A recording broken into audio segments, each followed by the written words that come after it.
Hey, Vinny, I hope you had a great weekend. Welcome into the game in T-Town.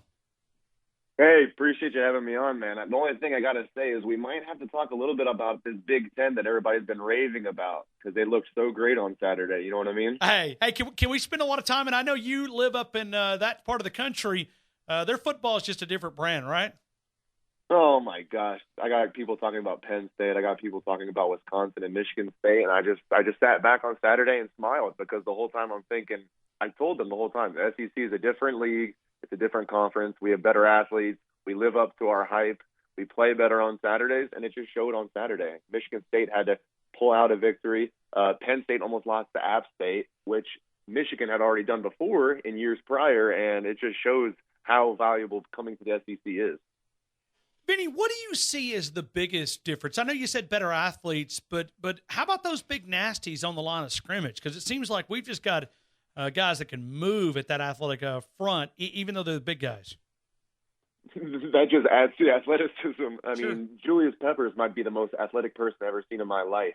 And I've seen a bunch of guys that look like Julius Peppers at Alabama the entire time. C.J. Mosley is a complete freak of nature. Landon Collins is a complete freak of nature. HaHa Clinton-Dix is a complete freak of nature. I mean, you got guys year in and year out that are once-in-a-lifetime specimen of players, and Coach Saban brings them in, develops them into even better players, and gives them a football IQ along with the athletic ability that they're born with so that they can go to the NFL and just have as much success as they can. Vinny, I always enjoy former players giving us their insight, especially someone like you who sometimes at the early on, it was not easy to do. Brave, I guess, with bravery, come in and give us your analysis and not try to sugarcoat stuff. You have always been high on Tua Tagovailoa. Did he meet your expectations, exceed your expectations, just equal to it? What did you think of Tua Tagovailoa's performance on Saturday? So I hate to be the pessimist, but I think he lived up to the expectations. I thought maybe he could have done a couple things a little bit better, and I'm sure Coach Saban's going to approach him with the exact same mindset that you played a great football game, you have a lot of upside, so let's keep building on that upside. Let's keep looking at the film, see where you can get better, see where you can not take certain hits. That first touchdown he threw at the game, I mean, for a second, everybody sat back and was like, is this kid going to be able to come back in the game? You hit your head like that, you're not under control, your body position is at harm. I mean, he's got to be able to know that this season is going to be make or break with Tua Tagovailoa because all of these guys on this team are like, this is our guy. We're flying with the flying Hawaiian. He's going to come in, he's going to throw the ball all over the place, and it's going to open up opportunities for this running game, and it's going to take a lot of pressure off this defense, which being young and allowing them to grow is going to be the best thing possible. But I think Coach Saban needs to go in there and tell Tua, calm down, slow down, protect your body. We know what you can do. Go out and execute the game plan, and you're going to have a lot of success.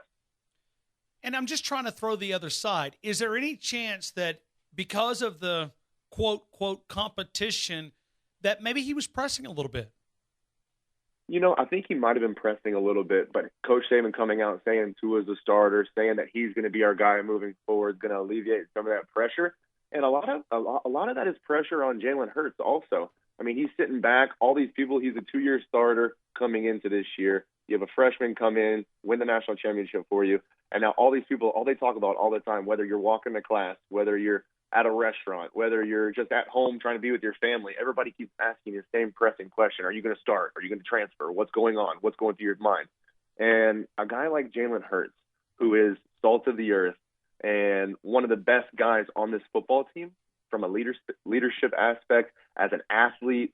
I mean, Tua and Jalen, it's little bits and pieces that separate them at the quarterback position. Now, as athletes, they're almost on the exact same level because when you get Jalen Hurts the ball in his hand, he makes plays.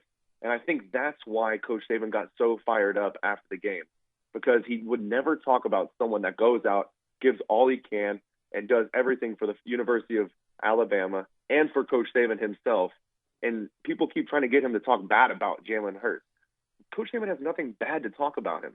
He wants him to go out and be the best person he can be. And I think the best person he can be and the best player he could be would be at a different position at the University of Alabama. And I would not be surprised if later this week you guys start hearing reports about Jalen Hurts taking reps at this position or Jalen Hurts taking reps at this position, because I think he could be a heck of a second tight end, a motion guy, get the ball in his hands, create opportunities. And I've said this before. I said this back in March. He's a better version of Trey Burton, and Trey Burton just signed a nice contract in the NFL. We're talking to Vinnie Sunseri right now as we're breaking down Alabama Crimson Tide football. Let me go back to a couple of the throws that Tua Tagovailoa made. As a defensive back, what can you do when you're going up against a guy like this that can thread the needle? He's got confidence in his arm that he could put it in most places that quarterbacks are just not even going to dare to throw. What can you do when you're facing a guy like Tua to maybe get him off rhythm? Well, you know what you can do a lot of times is there's this thing on Sunday, it's church, and before you play Alabama, you can go to church and say a nice prayer and hope he makes a couple mistakes, because at this point, this kid is special. And I said this before, and I got a lot of criticism because of it, but when I was at the Sugar Bowl, he was the backup. I watched him for most of the practice, his throws, his ability to be poised in the pocket, his ability to maneuver in the pocket and keep his eyes downfield, and then it went to 2-minute drill. And in 2-minute drill for game prep, it is the scouts versus the first-team defense. And I watched this young kid sit back with a young running back, run wheel routes out of the backfield against a guy named Mink Fitzpatrick, who's a pretty damn good football player. And he threw back shoulder fades to him, opened up his line of sight, went to his first read, wasn't there, went to his second read, wasn't there, hit the check down, understood that 5 yards to get a first down is great, because once you get the first down, you stop the clock, and it allows you to slow the clock down and gather the guys so that you're not pressing as much. And a guy to be able to do that against that defense last year, and especially that secondary, every single one of them got drafted. So what do you think this kid's going in saying, oh, I can throw this back shoulder against Mika Fitzpatrick. Oh, I'm airing the ball out against Anthony Averett. I mean, the kid's special, and it's going to create a lot of opportunities for this Alabama team this year. All right, so now we can add why the analysis was so spot on. Going back to the Sugar Bowl practice, even Nick Saban told Reese Davis that during when Jalen was sick, I think he had the flu down in New Orleans. Either way, he was sick. He was out of practice for some time. That Tua went 54 of 58 against his defense. That's what Nick Saban told Reese Davis. Yeah, I was sitting on the sidelines watching this happen, and I gave respect to Jalen, and I gave respect to a lot of the coaches, because they went with Jalen for that game, and he won the game, and he did everything like a game-managed quarterback could do: run the football, don't make mistakes, and allow this Alabama defense to win the football game for you. Now, turn a page, and now you have a quarterback that can take over a football game, allow this defense to get rest, and really open up the playbook like Alabama has never seen before. What do you think the possibilities are? Well, in for the next 3 years? Oh, Lord. A.J. McCarron holds a lot of records. He better enjoy those. I mean, he better, because Amari Cooper better enjoy the records he has right now, too, because these wide receivers aren't anything to play with either. I mean, a guy that can distribute the ball like this to the receivers that we have, there's going to be a lot of Alabama records broken in the next couple years. We are talking to Vinnie Sunseri right now. And Vinnie, I want to go back to the play that Tua got hit on. He spun around, got away from one defender, and took the hit. But I want to go back to that wide receiver. That wide receiver, he kept fighting. He kept trying to get open. Let's look at that play just for a minute. What is that going to tell the other wide receivers that don't ever give up? It may look like that he's going down, but there's going to be plays that he's going to be able to make that's going to keep extend the play. So one of the best quarterbacks and best players I ever played against at Alabama was Johnny Football. And that Sunday to Friday, you didn't know what he was doing outside of football.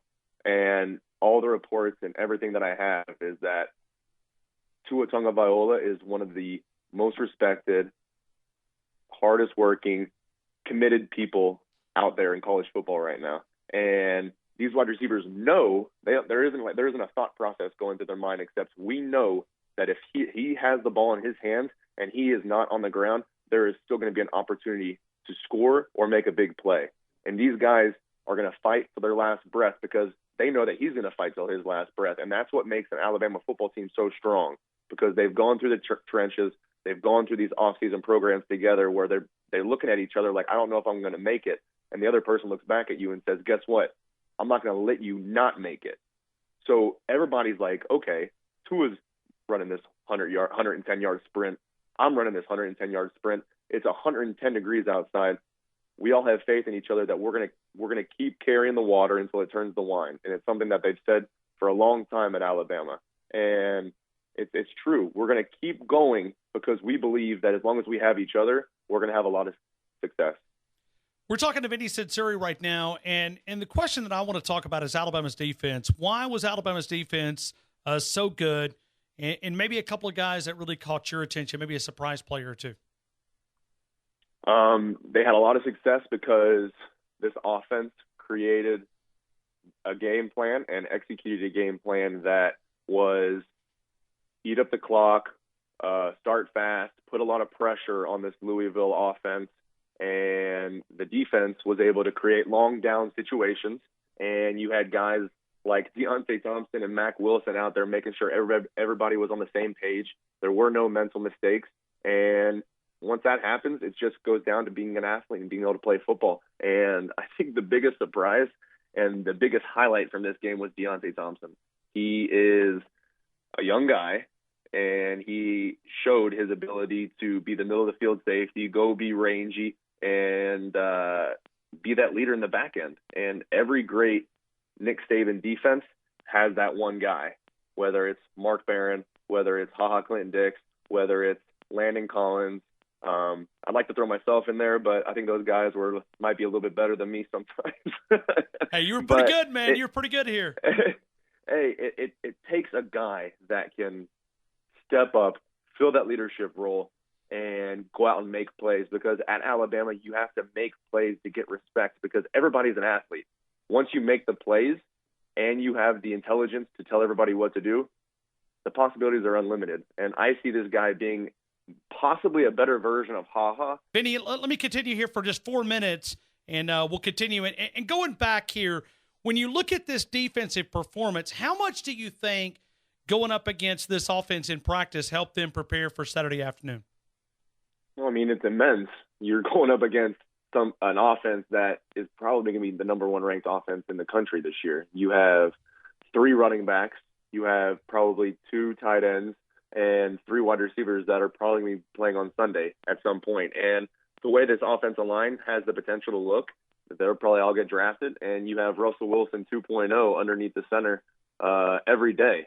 And as a defense, you're sitting back there thinking, we're not doing as well. We're not stopping them as much. But you got to realize the little success that you have against an offense like this just shows leaps and bounds the amount of success that you're going to have on Saturday. Because a lot of people at the scrimmages and during practices are watching this saying, this defense isn't looking that good. This defense struggles at times. They're not as good. But then you go into a game like Louisville on Saturday, and this defense completely shows you that there is no drop-off after a year when they win the national championship, after a year that they get their whole defensive back core drafted.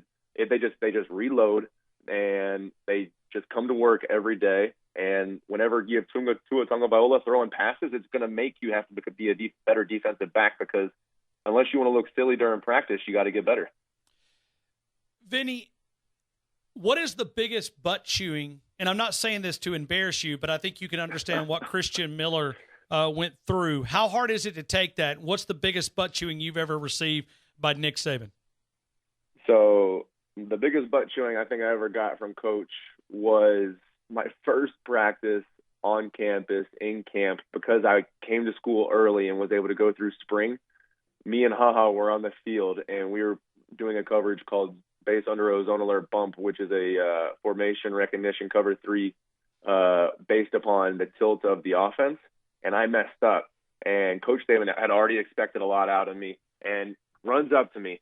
And he goes, Vinny, we recruited you because we thought you were going to be a smart guy. We thought you'd be reliable. HaHa doesn't know what to do. You don't know what to do. I don't know why we even offered you. And I was like, dang, he just came at me, and he doesn't even think I should be here anymore. And then somebody came up to me and they said, Vinny, do not listen to what Coach Saban says, or don't listen to how he says it. Listen to what he's saying. He expects you to be that person on the football field that everybody can look to and say, Vinny knows what he's doing.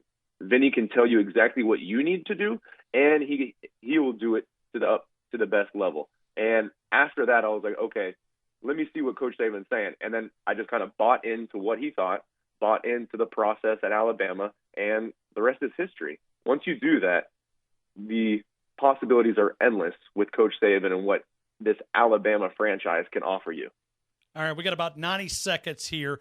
Vinnie Sunseri, let me ask you, when Nick Saban walks into a press room, how hard is it when you just beat a team 51-14, they called off the Dogs, they could have beat them 80-14, and then Nick Saban walks in the press room, probably in that locker room, and says, I'm pissed off, and he goes crazy. How hard is it to understand that, he's coaching, but I mean, think about it. I mean, you guys performed like that, and then he walks in all ticked off. How hard is that? It's a maturity level, and the more mature guys, like a Tua Tagovailoa, like a Deontay Thompson, like a Mac Wilson, like a Damian Harris, will understand what he's saying. He's saying, you played an unbelievable football game. You guys went out, you executed the game plan, but guess what? There are probably about 4 or 5 plays that we need to get better at, because if we don't, a team like Clemson, a team like Ohio State will come in and take what we want away from us. And if we don't mature and don't get better each week, then we're going to regress instead of progress, and that's going to be really harmful for our season. And I really expect a very, very, very, very animated Nick Saban this Saturday.